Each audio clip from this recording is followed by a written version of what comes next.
الحاقة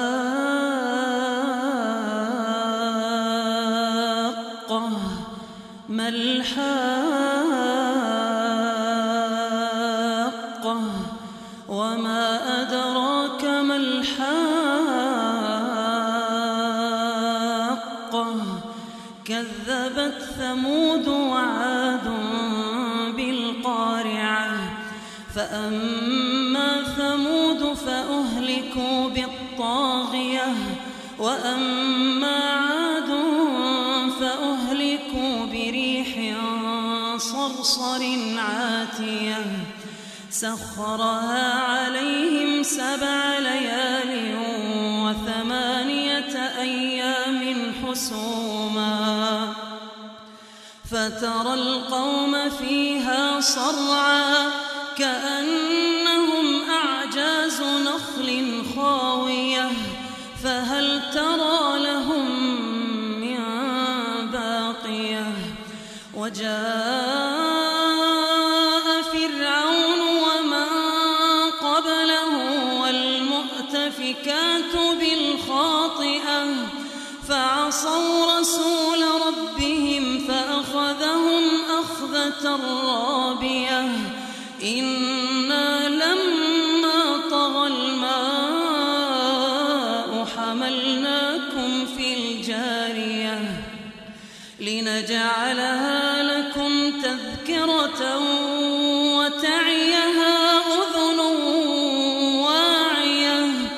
فإذا نفخ في الصور نفخة واحدة وحملت الأرض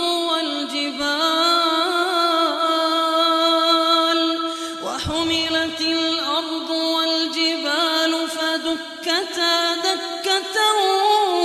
واحدة فيومئذ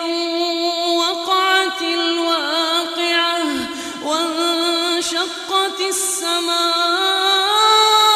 السماء فهي يومئذ واهية والملك على أرجائها ويحمل عرش ربك فوقهم يومئذ 8 يومئذ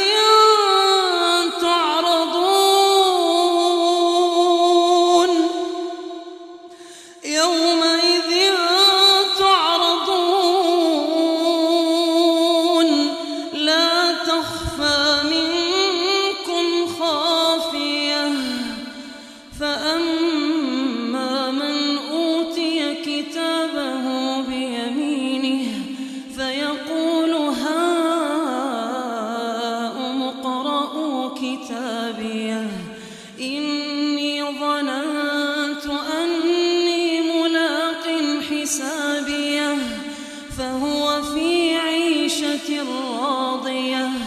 في جنة عالية قطوفها دانية كلوا واشربوا هنيئا بما أسلفتم في الأيام الخالية وأما من أوتي كتابه بشماله فيقول يا ليتني لم أوت كتابيه ولم أدر ما حسابيه يا ليتها كانت القاضية ما أغنى عني ماليه هلك عني سلطانيه خذوه فغلوه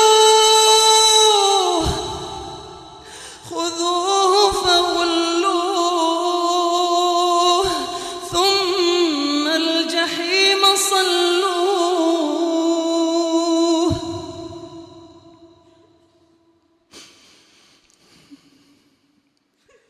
وأما من أوتي كتابه بشماله فيقول يا ليتني لم أوت كتابيه ولم أدر ما حسابيه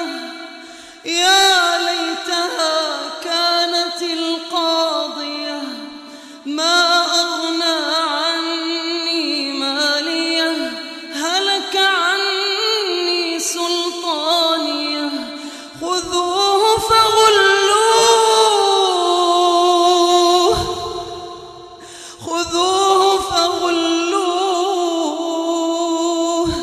ثم الجحيم صلوه ثم في سلسلة ذرعها 70 ذراعا فاسلكوه إنه كان لا يؤمن بالله العظيم ولا يحض على طعام المسكين فليس له اليوم هاهنا حميم فليس له اليوم هاهنا حميم ولا طعام إلا من غسلين لا يأكله إلا الخاطئون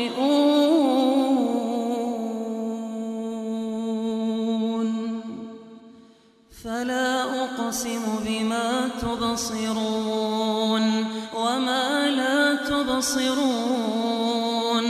إنه لقول رسول كريم وما هو بقول شاعر قليلا ما تؤمنون ولا بقول كاهن قليلا ما تذكرون تنزيل من رب العالمين ولو تقول علينا بعض الأقاويل لأخذنا منه باليمين ثم لقطعنا منه الوتين فما منكم من أحد عنه حاجزين وإنه لتذكرة للمتقين وإنا لنعلم أن منكم مكذبين وإنه لحسرة على الكافرين وإنه لحق اليقين فسبح باسم ربك العظيم